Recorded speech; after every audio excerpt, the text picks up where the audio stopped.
السلام عليكم ورحمة الله. فيديو جديد من فيديوهاتنا شوكة وسكينة. النهاردة حبايبي ان شاء الله هنعمل مع بعض شاورما الفراخ.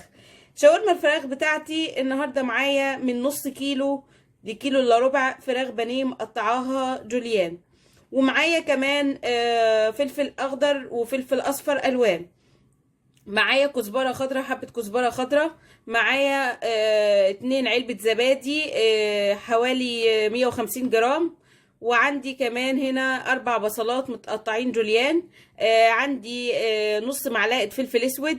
الملح عندي هيبقى على حسب الرغبة لان الخلطة اللي انا مستخدماها فيها ملح. عندي هنا خلطة شاورمة الفراخ بجيبها جاهزة. عندي تشكيلة من كل نوع، بحب احط معلقة، يعني لو عندي 3 انواع مختلفين بحط من كل نوع معلقة. خلطة شاورما جاهزة. عندي حوالي 2 ل3 معالق زيت.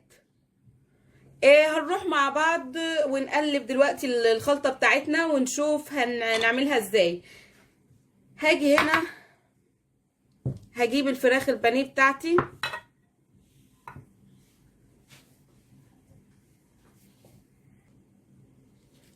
بجيب يا حبايبي هنا بولة، تمام، وانزل فيها بالزبادي بتاعتي،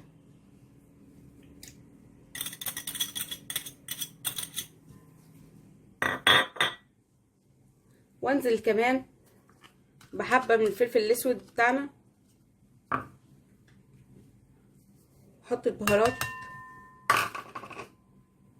ومعاهم حبة صغيرين من الزيت، نص كمية الزيت او اكتر من نص بشوية، واشوف بقى لو انا محتاجة هزود بقية الزيت بتاعي. ممكن كده بقى ننزل بايه، حبة الزيت بتوعنا كمان، نقلب كده الخليط مع بعضه وانزل فيه الفراخ بتاعتي كده، تمام. ممكن اخد حبة ملح صغيرين جدا على سن المعلقة علشان الفراخ بتاعتي تبقى متبلة وحلوة. لو ما عندكيش خلطة الفراخ او خلطة شاورمة الفراخ، ممكن استخدم ايه، فلفل اسود، سنة كاري صغيرة، نص معلقة، كمان عندك كزبرة، عندك بهارات فراخ، البهارات العادية طبعا موجودة في اي مكان دلوقتي. كل حاجة عندك في المطبخ ممكن تستخدميها من بهارات الفراخ. ده الكلام ده لو انت مش عندك خلطة الشاورما الجاهزة، لكن لو موجودة هي دلوقتي موجودة في كل مكان. هنزل هنا بالفراخ بتاعتي، تمام. اجيب سباتيولا هنا يا حبايبي. سخنت الحلة ونزلت عندي بالشاورما زي ما انتوا شايفين كده، وزي ما انتوا سامعين صوت الشاورما بتاعتي، علشان امنع نزول المية منها. شايفينها معايا؟ قرب، تمام كده.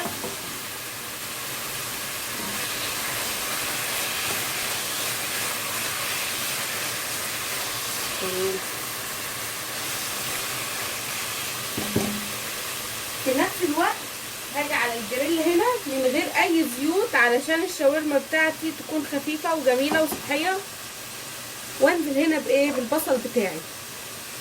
برضو سخنت هنا الجريل بتاعتي وانزل بايه، بالبصل بتاعي. هنا حبايبي حطيت عندي حبة زيت ونزلت عليهم بالشعرية بتاعتي.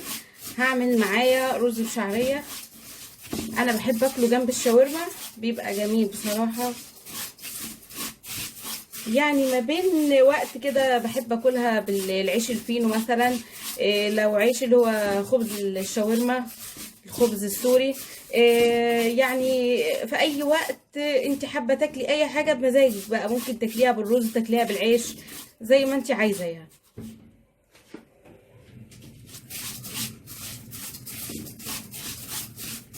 نروح مع بعض نكمل الشاورما بتاعتنا. تمام يا حبايبي، كده الشعريه بتاعتنا اخدت اللون الذهبي بتاعها. دقيقه تانية او اقل من دقيقه كده وانزل بالرز بتاعي. حلو جدا.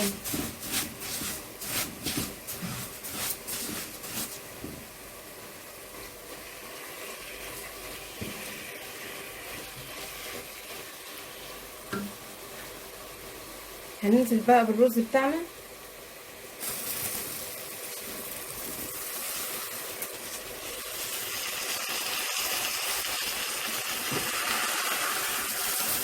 تمام،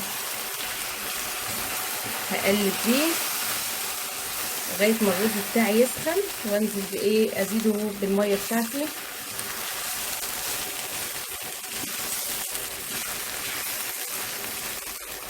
ارجع لكم كده بعد الرز ما ايه يسخن شويه كده، نبدا نزيد. وطبعا حبيبتي وهي بتتفرج معايا على الشاورما مش هتنساني في اللايك والشير والسبسكرايب، وتفعلي الجرس علشان يوصلك مني كل ما هو جديد. ادي الفراخ بتاعتي خلاص كده قربت على انها ما يبقاش فيها اي ميه. تمام اهو. ادي الخضار بتاعي حلو جدا.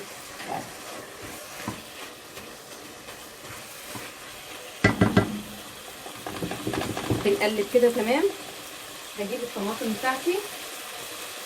عندي هنا 2 طماطم برضو مقطعاها سلايزات صغيره كده.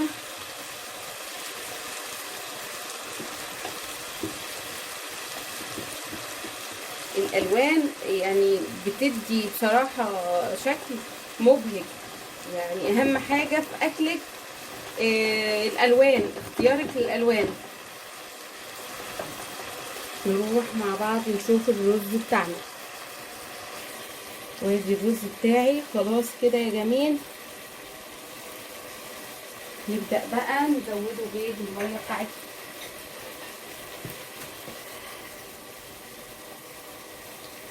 هبدأ يا حبايبي املح الرز بتاعي، احط له معلقتين واشوف لو هو محتاج زي ما اتفقنا قبل كده.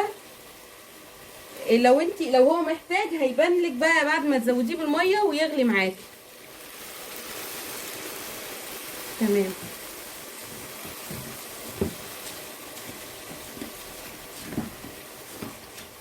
محتاج ميه تانية.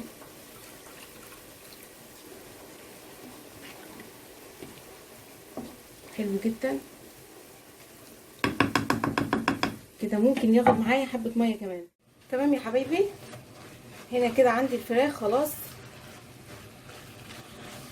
بقت خلاص ايه داخله على التسويه. هضيف عليها الخضار بتاعي.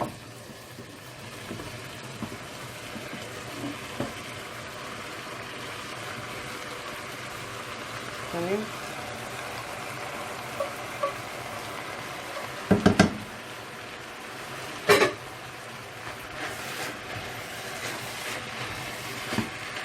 اقلب الخضار بتاعي مع بعضه بالفراخ.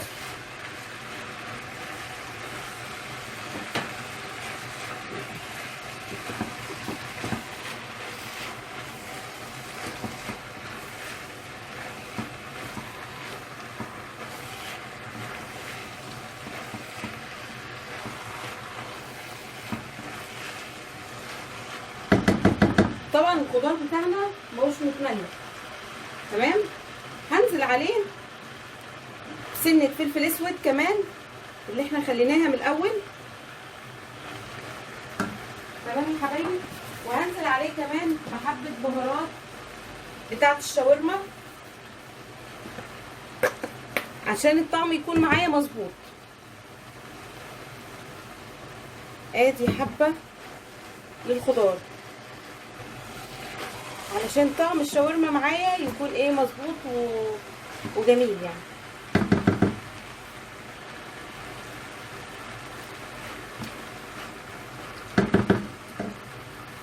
جميله، ممكن نديها رشه كمان. حلوه قوي. التست بقى اللي بيظهر لك طعم الشاورما وجمال الشاورما وبيخلي لك الشاورما بتاعتك يعني تتحدث عن نفسها، واي حد هياكل الشاورما بتاعتك هيقول مش ممكن تكوني عاملاها في البيت. السر هنا حبه الكزبره الخضراء دول تستوهم عالي جدا جدا في الشاورما، سواء شاورما اللحمه او شاورما الفراخ. هنزل بيهم بيظبطوا معاك الشاورما حلو جدا. عامه الكزبره في اي حاجه بتدخل فيها بتحليها بصراحه، يعني اي حاجه بيبقى فيها الكزبره الخضراء بتبقى جميله. جربيها، ما تحكميش على حاجه غير لما تدوقيها. يعني انا مش عايزاكي تقولي كزبره خضراء مع الشاورما، لا دوقيها، يعني دوقي الطعم هيبقى عامل ازاي وبعدين نحكم على بعضنا بقى. يعني نجربها مع بعض واتمنى ان انتوا كده ايه تبعتوا لي وتقولوا لي عامله ازاي، عجبتكم ولا لا. هنعمل مع بعض تكايه تاني، هرجع لكم نعملها مع بعض. هنرجع بقى نكمل التركه الحلوه اللي احنا بنعملها دايما في الشاورما بتاعتي. انا هنا سخنت فحم عندي على النار، تمام. هجيبه كده احطه، ابقى مجهزه معايا البخاخ بتاع الزيت بتاعي زي ما انتم معتادين معايا. هنبدا بقى، شايفين الجمال؟ تريكات ما ينفعش يعملها لحياتي. هتجربوها معايا هتعجبكم جدا جدا جدا. اتمنى يا رب كده تجربوها، وما تنسوش تدعموني بلايك وشير وسبسكرايب.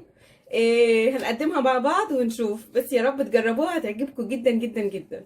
الرز بتاعي بيغلي، هنوطي عليه النار ونرجع لكم بعد ما يستوي ان شاء الله.